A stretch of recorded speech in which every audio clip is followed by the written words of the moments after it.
Hello friends, welcome back to centre of success. तो फिर से आप लोगों के लिए जो कि एडिटोरियल न्यू बुक का प्रैक्टिस सेट नंबर 15वां जो कि लास्ट प्रैक्टिस सेट नंबर लेकर आ गया हूं। इससे पहले कि दोस्तों, अगर आपने प्रैक्टिस सेट नंबर 1 से लेकर 14 तक नहीं देखे हैं तो लिंक डिस्क्रिप्शन में है और मैंने ऑलरेडी प्लेलिस्ट बना दी, आप जाकर वहाँ से भी देख सकते हैं। कम से कम आप 10 से 15 प्रैक्टिस सेट नंबर ज़रूर देखिएगा, क्योंकि इससे आपको बहुत आसानी होगा परीक्षा में। तो दोस्तों, उससे पहले all the very best for the examination of Bihar दरोगा मेंस 2023। अगर आपने तैयारी जमकर की होगी तो आपका रिजल्ट भी होगा, परीक्षा अच्छा से होगा। तो चलिए दोस्तों, शुरू करते हैं।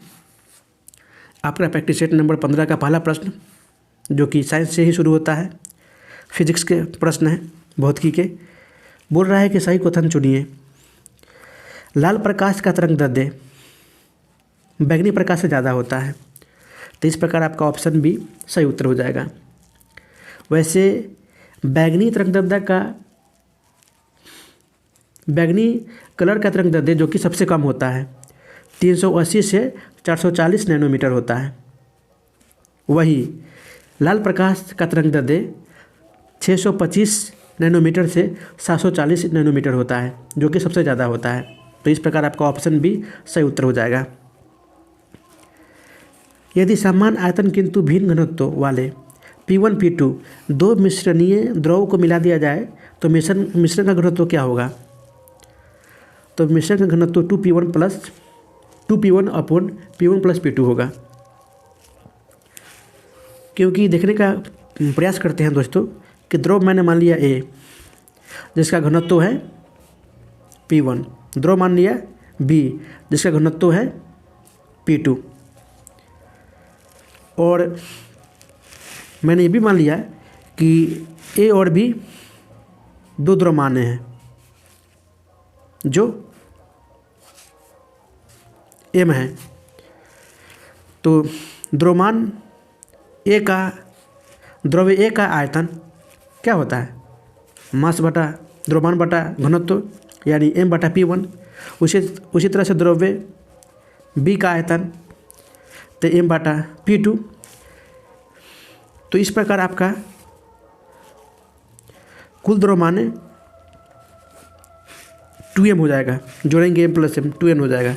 बोल रहा है देखिए मिश्रण का घनत्व क्या होगा? तो मिश्रण का घनत्व होगा डेंसिटी, बोल रहा है, यानी द्रव्यमान बटा आयतन। द्रव्यमान हम जो निकाले हैं 2M बटा आयतन, जो कि पहले ही आपको बताए थे कि द्रव्य A का घनत्व M बटा P1 आयतन होगा, तो 2M बटा इसका M बटा P1 प्लस M बटा P2। तो इसको आप कॉमन ले लेंगे, तो इस प्रकार आपका सही उत्तर हो जाएगा 2P1 बटा P1 plus P2। Option B इसका सही उत्तर हो जाएगा। अगला प्रश्न, आइंस्टीन को नोबेल पुरस्कार किस कार्य के लिए प्रदान किया गया है? तो यह है प्रकाश का विद्युत प्रभाव। ऑप्शन डी सही उत्तर हो जाएगा, जो कि आइंस्टीन ने 1921 में ईस्वी में भौतिकी के क्षेत्र में ये नोबेल पुरस्कार दिया गया है। अगला प्रश्न, निम्न में से कौन विकल्प सही है? तो 1 अग्र बराबर 10 के पावर -7 जूल होता है। 1 इलेक्ट्रॉन वोल्ट बराबर 1.6 × 10⁻19 जूल होता है। उसके बाद 1 कैलोरी बराबर भी होता है 4.186 जूल। तो इस प्रकार ऑप्शन डी सही उत्तर हो जाएगा। अगला प्रश्न, यदि कोई वस्तु वृत्ताकार पथ में घुमाई जाती है तो उस पर किया गया कार्य क्या होगा? तो शून्य होगा। ऑप्शन ए इसका सही उत्तर हो जाएगा, क्योंकि वृत्ताकार पथ में एक चक्कर में विस्थापन यानी डिस्प्लेसमेंट शून्य हो जाएगा। अगला प्रश्न, प्रस्रव्य तरंग को उत्पन्न करने के लिए किसे प्रयुक्त किया जाता है? तो ये दाब विद्युत पदार्थ को उपयुक्त किया जाता है। ऑप्शन सी इसका सही उत्तर हो जाएगा। प्रस्रव्य तरंग जो कि 20 हर्ट्ज से ज़्यादा होता है, इसलिए मनुष्य के कान सुनने योग्य नहीं है। मनुष्य सुन नहीं सकता है। मनुष्य 20 हर्ट्ज तक के ही प्रस्रव्य तरंगों को सुन सकता है। अगला प्रश्न, विरंजक चूर्ण और DDT के बारे में निम्नलिखित में से कौन सा कथन सही है? तो बोला जा रहा है यहाँ पे कि दोनों में क्लोरीन यौगिक है, ये कथन सत्य है। ऑप्शन सी इसका सही उत्तर हो जाएगा। अगला प्रश्न, निम्नलिखित में से कौन सा एक पदार्थ बहुत कठोर और तन्य है? तो ये नाइक्रोम है। ऑप्शन डी इसका सही उत्तर हो जाएगा, क्योंकि कार्बोंडम जो कि एल्युमिनियम का अयस्क है ये कठोर और तन्य नहीं है।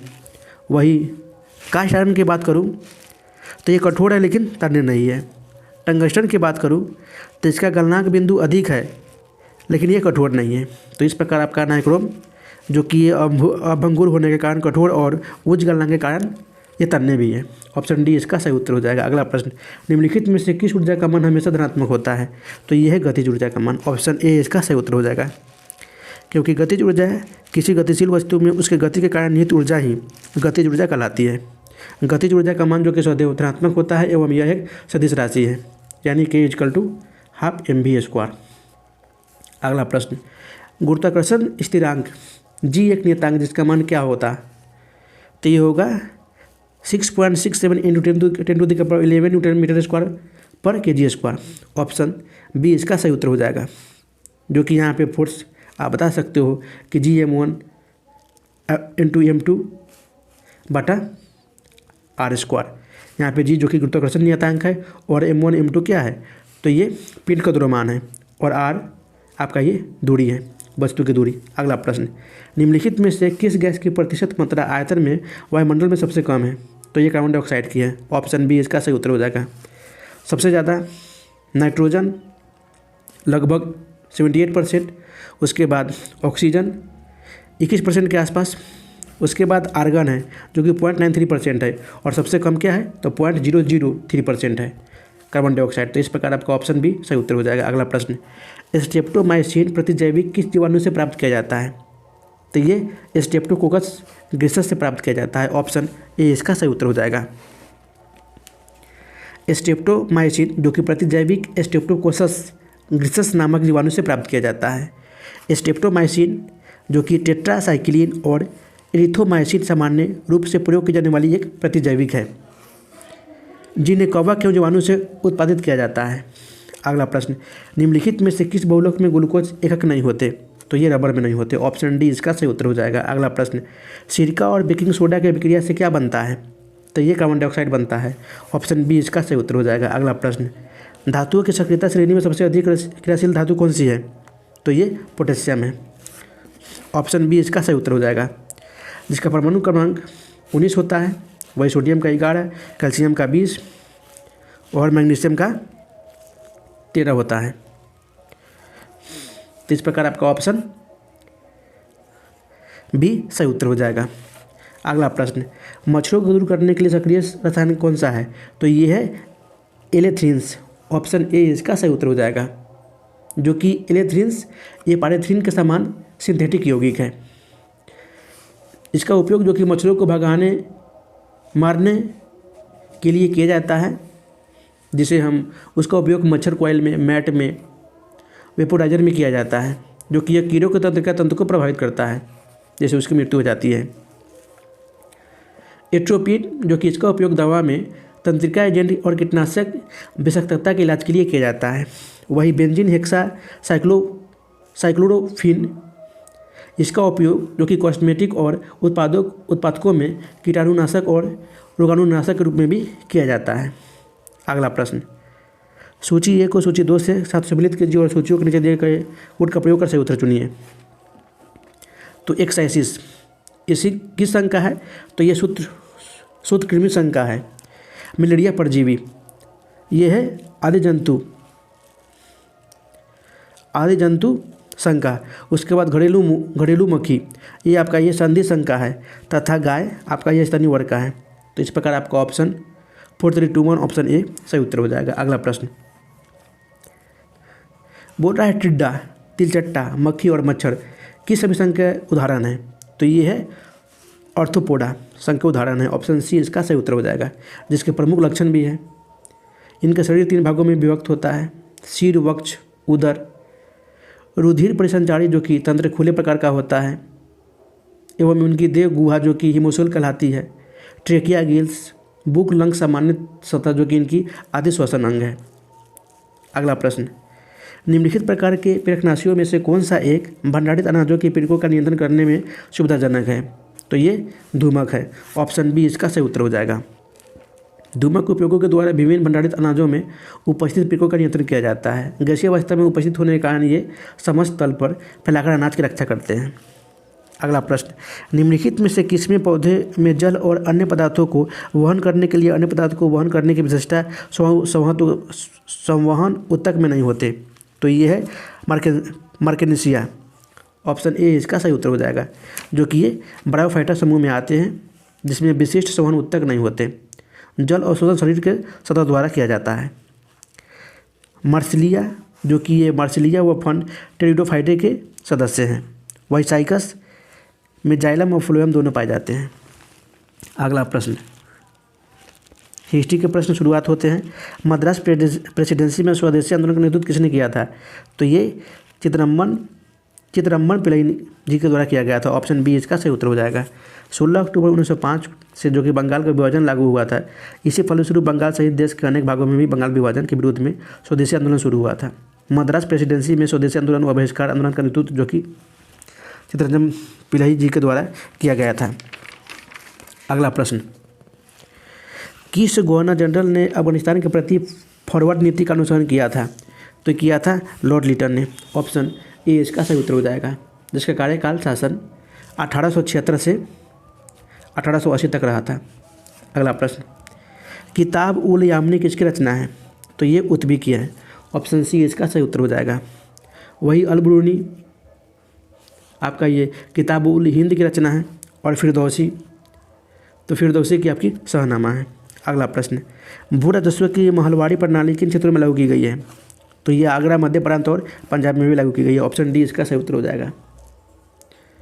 लॉर्ड हेस्टिंग्स के कार्यकाल में ब्रिटिश सरकार ने भू राजस्व की वसूली के लिए भू राजस्व व्यवस्था का संशोधित कर लागू किया था, जिसे महलवाड़ी बंदोबस्त भी कहते हैं। अगला प्रश्न, टीपू सुल्तान की मृत्यु कब हुई थी?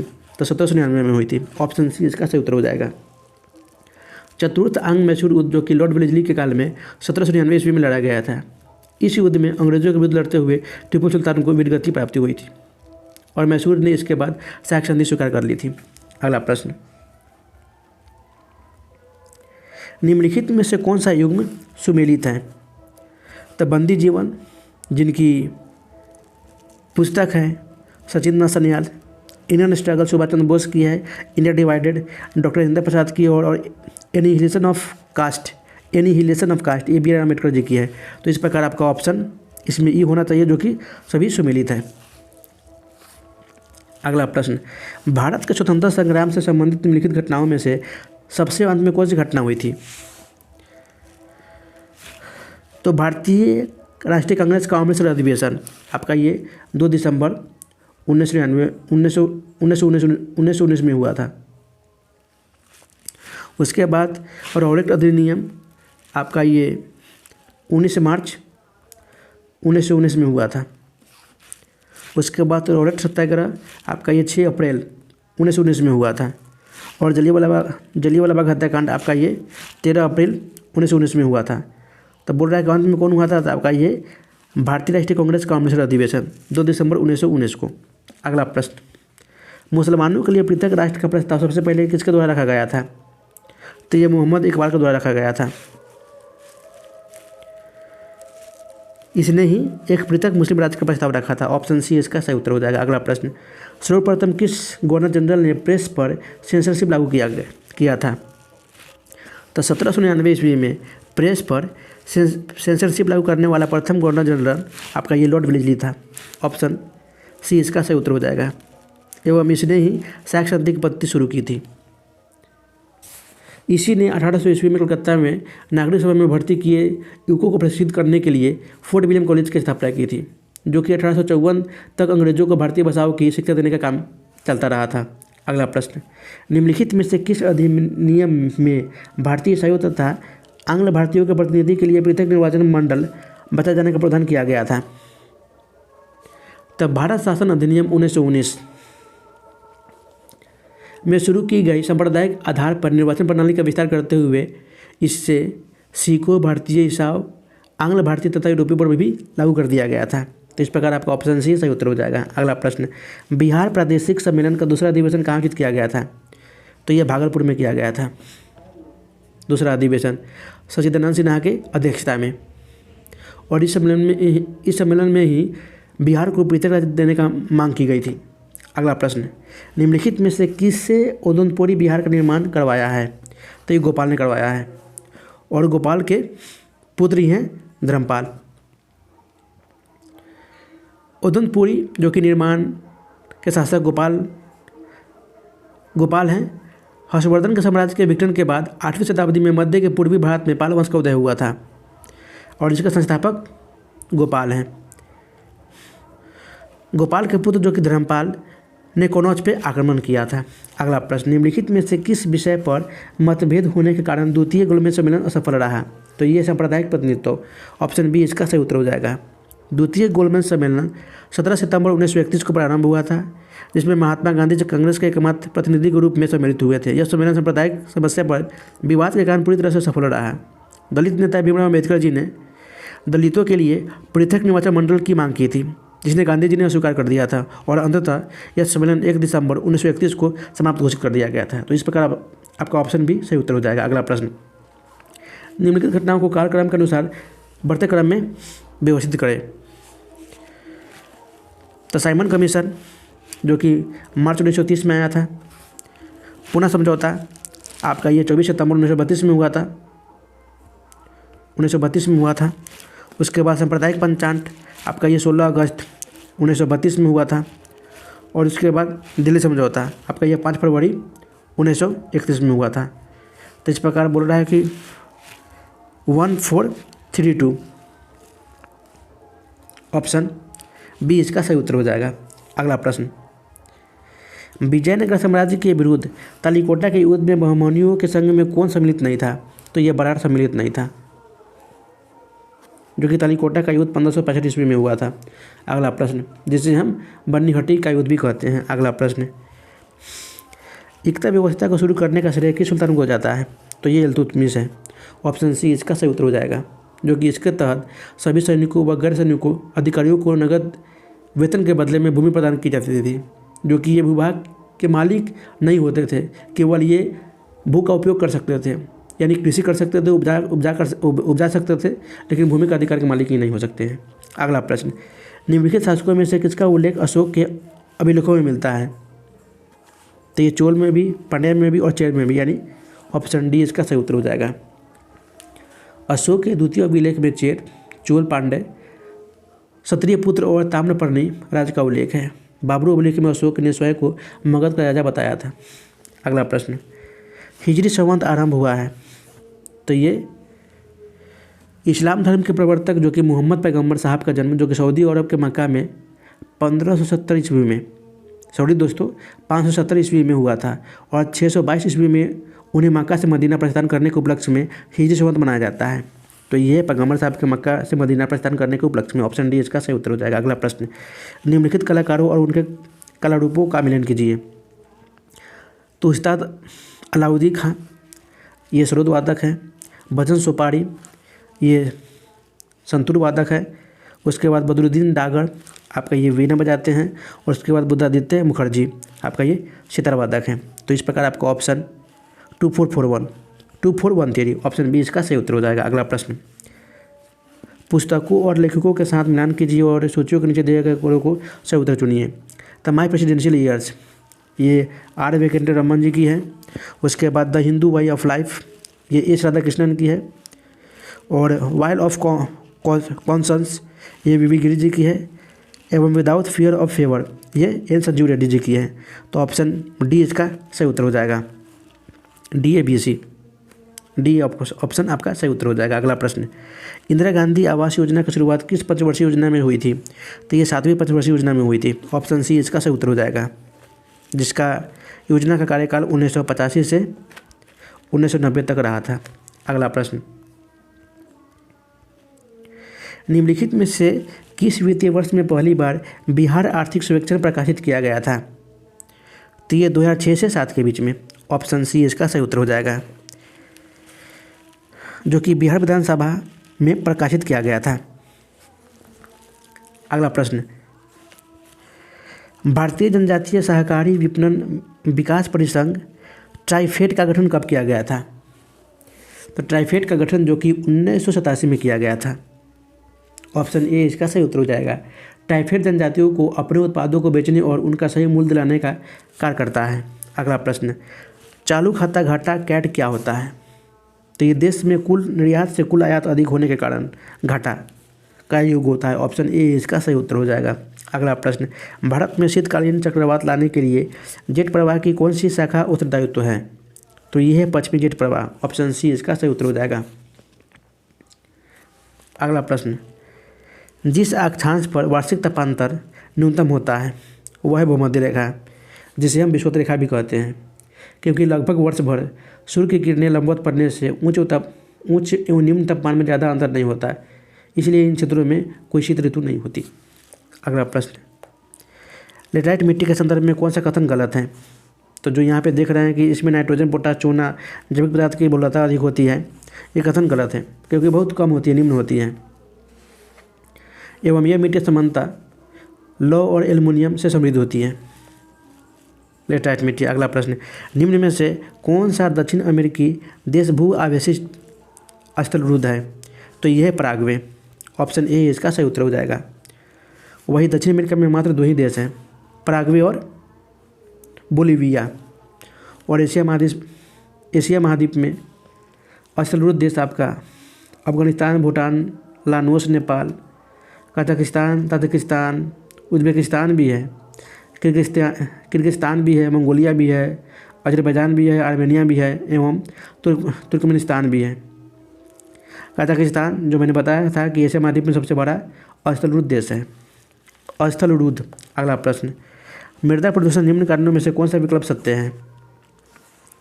तो कीटनाशकों का अत्यधिक प्रयोग, घातक हथियारों का परीक्षण करना और रेडियोधर्मी अपशिष्ट एवं अम्ल वर्षा, यानी ऑप्शन डी इसका सही उत्तर हो जाएगा।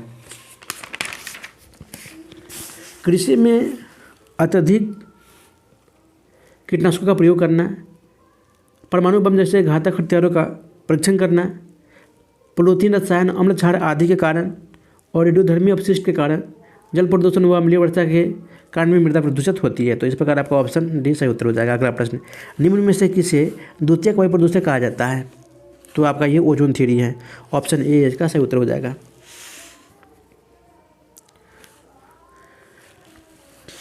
द्वितीय क्षेत्र जो कि प्राथमिक प्रदूषकों की परस्पर क्रिया और प्रतिक्रिया द्वारा निर्मित प्रदूषकों को द्वितीय प्रदूषक के रूप में भी जाना जाता है, जैसे ओजोन और कार्बोनिक एरोसोल। वही प्राथमिक वायु प्रदूषक की बात करूं तो ये प्रत्यक्ष तौर पे वायु प्रदूषण का कारण बनते हैं, जैसे carbon monoxide, nitrogen oxide, sulphur dioxide. आपका ये प्रथम वायु प्रदूषक है। अगला प्रश्न, निम्नलिखित भारत की नदियों में से कौन कर्क रेखा को 2 बार पार करती है?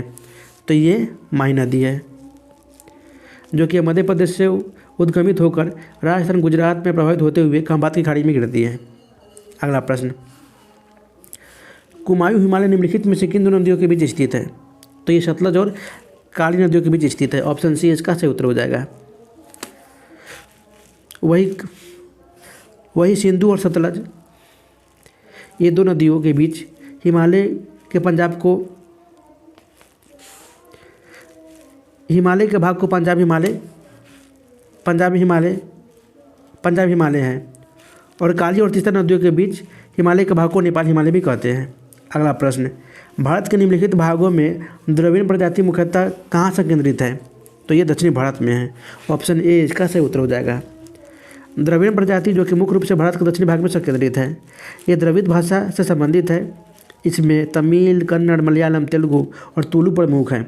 अगला प्रश्न, सूची ए को सूची 2 से सम्मिलित कीजिए और सूचियों के नीचे दिए गए गुट का प्रयोग कर सही उत्तर चुनिए। तो कावेरी नदी आपका ये मेटूर बांध पे है, कृष्णा नदी आपका ये अलमट्टी बांध पे है, नर्मदा नदी सरदार सरोवर बांध पे है, एवं चंबल नदी गांधी सागर बांध पे है। तो इस प्रकार आपका ऑप्शन बी 2143 सही उत्तर हो जाएगा। अगला प्रश्न, बंगस वैली महोत्सव 2023 किस राज्य के केंद्र शासित प्रदेशों में मनाया जाता है? तो ये जम्मू कश्मीर मनाया जाता है। ऑप्शन ए इसका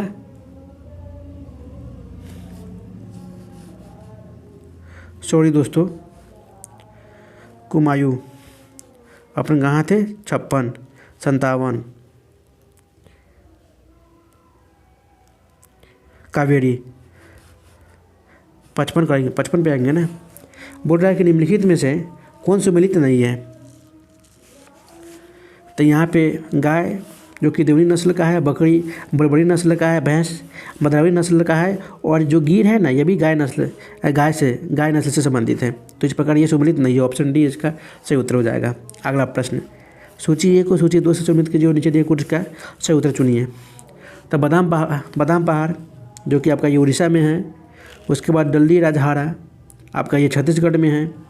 उसके बाद कुद्रेमुख आपका ये कर्नाटक में है, एवं नोआमुंडी आपका ये झारखंड में है। तो इस प्रकार आपका ऑप्शन सी 2, 3, 4, 1 सही उत्तर हो जाएगा। अगला प्रश्न, निम्नलिखित में से कौन एक भारत का प्राकृतिक बंदरगाह नहीं है? तो बोलना था एक प्राकृतिक बंदरगाह है तो वह है चेन्नई। यहाँ पे मिसप्रिंट है। कौन भारत का एक प्राकृतिक बंदरगाह है? वह चेन्नई है, जो कि भारत का सबसे दूसरा बड़ा बंदरगाह है। अगला प्रश्न, वर्ष 2023 के वैश्विक नवाचार सूचकांक में भारत का स्थान कौन सा है? तो ये 40वां है। ऑप्शन बी इसका सही उत्तर हो जाएगा। एवं यह रैंकिंग विश्व बौद्धिक संपदा संगठन द्वारा प्रकाशित की जाती है।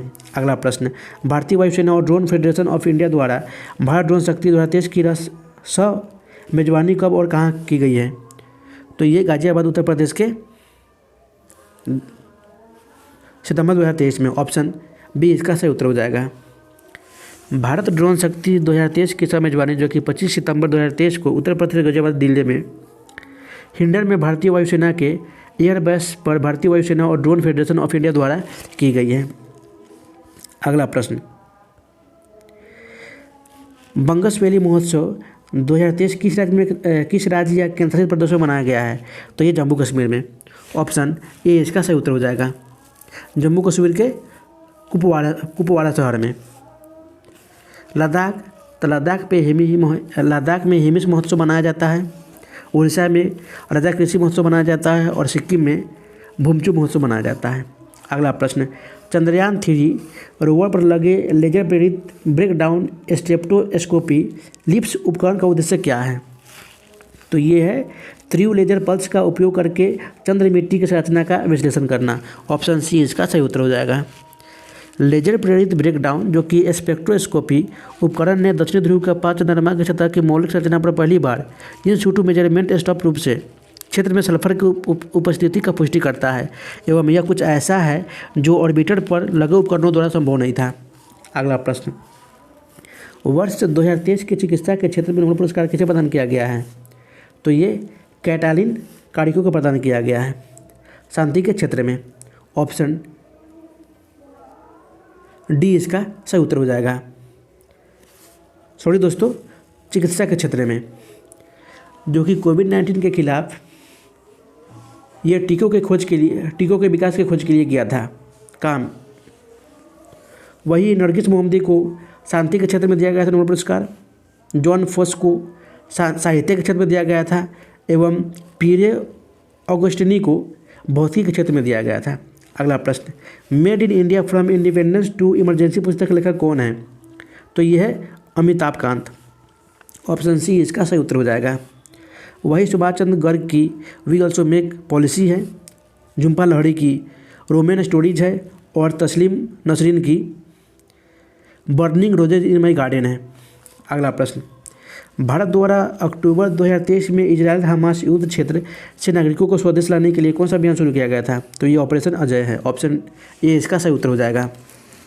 ऑपरेशन करुणा जो कि भारतीय नौसेना के द्वारा चक्रवात मोर्चा से प्रभावित म्यांमार की सहायता के लिए ये ऑपरेशन चलाया गया था। ऑपरेशन दोस्त जो कि भारत सरकार द्वारा भूकंप प्रभावित तुर्की और सीरिया की मदद के लिए वायुसेना का C-17 ग्लोब मास्टर विमान चलाया गया था। और ऑपरेशन सतर्क जो कि रेलवे सुरक्षा बल के द्वारा ट्रेनों में अवैध तंबाकू और अवैध शराब की तस्करी को रोकने के लिए किया गया था। अगला प्रश्न, धर्म गार्जियन 2023 सैन्य अभ्यास किन दो देशों के बीच आयोजित किया गया है? तो ये भारत और जापान के बीच। ऑप्शन सी इसका सही उत्तर हो जाएगा। वही भारत और फ्रांस के बीच आपका ये फ्रिनजेक्स है, फ्रिनजेक्स 2023 अभियान चलाया गया था। वही भारत और सिंगापुर के बीच बोल्ड कुरुक्षेत्र 2023 चलाया गया था। और भारत उज्बेकिस्तान के बीच दस्टलिक 2023 चलाया गया था। तो इस प्रकार आपका ऑप्शन सी सही उत्तर हो जाएगा। अगला प्रश्न, भारत और बांग्लादेश के बीच 5वीं वार्षिक रक्षा वार्ता कहाँ आयोजित की गई है? तो ये ढाका बांग्लादेश में की गई है। ऑप्शन सी इसका सही उत्तर हो जाएगा। अगला प्रश्न, सार गैसों सागर के बारे में निम्नलिखित में से कौन सा सही नहीं है? तो ये गल्फ स्ट्रीम के पश्चिम और कनारी धारा के पूर्वी में स्थित है, ये सही नहीं है। ऑप्शन सी इसका सही उत्तर हो जाएगा, क्योंकि ये उत्तरी अक्षांशों तथा पश्चिमी देशांतरों के मध्य चारों ओर प्रभावित होने वाला धारा है। अगला प्रश्न, जो कि सूची 1 को सूची 2 के साथ सम्मिलित कीजिए और सूचियों के नीचे दिए गए कोड का प्रयोग कर सही उत्तर चुनिए। तो कलाकार और काला रूप। तो यहाँ पे आपका डेट्रॉइट जो कि मोटर कार है, हिंडवर्प आपका हीरा तरसना है, टोक्यो पोत निर्माण है और हार्बिन इस्पात है। तो इस प्रकार आपका ऑप्शन डी 1, 2, 4, 3 सही उत्तर हो जाएगा। अगला प्रश्न, कर्नाटक में ग्रीष्म ऋतु जो कि मध्य मार्च से मध्य जून के दौरान त्वरित झंझावां के कारण होने वाली वर्षा को क्या कहते हैं? तो इसे बोलते हैं चेरी ब्लूसॉम।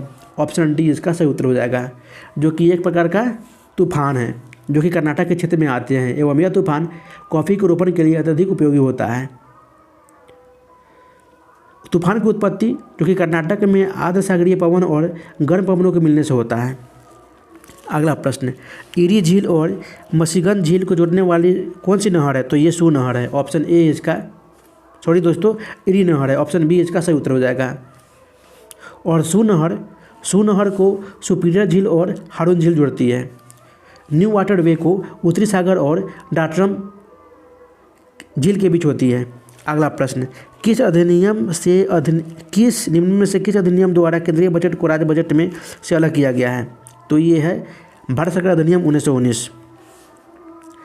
राज्य विधानसभाओं को अपना बजट स्वयं बनाने के लिए अधिकृत किया गया था। भारत सरकार अधिनियम 1919।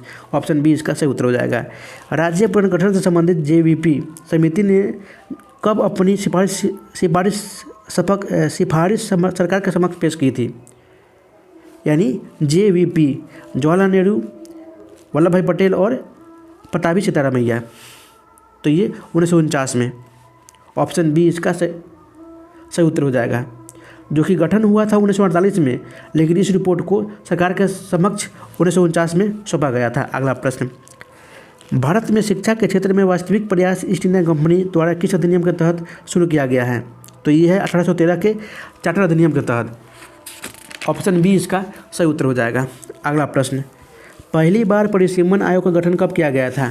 तो ये 1952 में किया गया था एवं इसका मुख्य कार्य जनगणना के समय लोकसभा एवं विधानसभा के क्षेत्रों में आकलन करना। अगला प्रश्न, राज्य के नीति निर्देशक सिद्धांतों के निम्नलिखित अनुच्छेदों में से कौन सा अंतर्राष्ट्रीय शांति और सुरक्षा के संवर्धन से संबंधित है? तो ये अनुच्छेद आपका 51 है। ऑप्शन ए इसका सही उत्तर हो जाएगा। वही अनुच्छेद 43 के का आपका उद्योग के प्रबंध में कर्मकारों के भाग लेने का अधिकार देता है। और अनुच्छेद 43 के का बोलता है पर्यावरण संरक्षण और संवर्धन तथा वन एवं वन्यजीव की रक्षा का प्रावधान दिया गया है। अगला प्रश्न, उच्च न्यायालय के न्यायाधीशों को पद से हटाया जाना संबंधित प्रावधान किस क्षेत्र के संविधान से लिया गया है? तो ये संयुक्त राज्य अमेरिका से लिया गया है। ऑप्शन बी इसका सही उत्तर हो जाएगा। एवं इस प्रक्रिया में संसद के विशेष बहुमत से प्रस्ताव पारित करके राष्ट्रपति के पास स्वीकृति के लिए भेजा जाता है और तभी राष्ट्रपति न्यायाधीश को हटा सकता है। अगला प्रश्न, जो कि ये मिलान करना है, तो संघ शक्ति समिति, जवाहरलाल नेहरू प्रारूप समिति, बी आर अम्बेडकर इसके अध्यक्ष थे। प्रांतीय संविधान समिति के अध्यक्ष सरदार वल्लभ भाई पटेल जी थे और अस्थायी अध्यक्ष के अध्यक्ष थे ये डॉक्टर इंदिरा प्रसाद। तो इस प्रकार आपका ऑप्शन 1, 2, 3, 4 ऑप्शन बी इसका सही उत्तर हो जाएगा। अगला प्रश्न, केंद्रीय सतर्कता आयोग का गठन किस समिति की अनुशंसा पर की गई थी? तो ये है संथानावन समिति। केंद्रीय सतर्कता आयोग जो कि केंद्र सरकार में भ्रष्टाचार रोकने के लिए एक प्रमुख संस्था है, जिसकी स्थापना 1964 में संथानाम समिति की अनुशंसा पर केंद्र सरकार द्वारा पारित करके एक प्रस्ताव पारित किया गया था। अगला प्रश्न, राष्ट्रीय आपात अनुच्छेद 352 लागू करने पर क्या क्या प्रभाव पड़ता है? तो अनुच्छेद 19 का निलंबन होता है, विधानमंडल पर प्रभाव पड़ेगा, लोकसभा व विधानसभा के कार्यकाल का प्रभाव पड़ेगा, यानी उपयुक्त सभी ऑप्शन डी इसका सही उत्तर हो जाएगा। अनुच्छेद 358 के अनुसार जब राष्ट्रपति द्वारा राष्ट्रीय आपात की घोषणा की जाती है तो अनुच्छेद 19 द्वारा प्रदत्त 6 मूल अधिकार स्वतः ही निलंबित हो जाते हैं। तो इस प्रकार आपका ऑप्शन डी सही उत्तर हो जाएगा। अगला प्रश्न जो कि इस प्रैक्टिस सेट का लास्ट प्रश्न है, मिलान कीजिए और सही उत्तर चुनिए। तो संवैधानिक प्रावधान और स्रोत दिया हुआ है। तो मौलिक अधिकार तो ये लिए हैं यूएसए से, यानी अमेरिका के संविधान से। राज्य के नीति सिद्धांत तो ये लिए हैं आयरलैंड से। मंत्रिमंडलीय सरकार ये लिए हैं ब्रिटिश संविधान से, एवं केंद्र संबंध ये कनाडा के संविधान से लिए हैं। तो इस प्रकार आपका ऑप्शन डी 4312 सही उत्तर हो जाएगा। तो दोस्तों ऑल द वेरी बेस्ट आपका एग्ज़ाम के लिए। वीडियो अगर अच्छी लगी हो तो वीडियो को लाइक कर दीजिए, दोस्तों के साथ शेयर कर दीजिए, और चैनल पे पहली बार आए हैं तो चैनल को सब्सक्राइब कर दीजिए। फिर मिलते हैं नेक्स्ट वीडियो, तब तक good bye, Jai Hind, take care of yourself.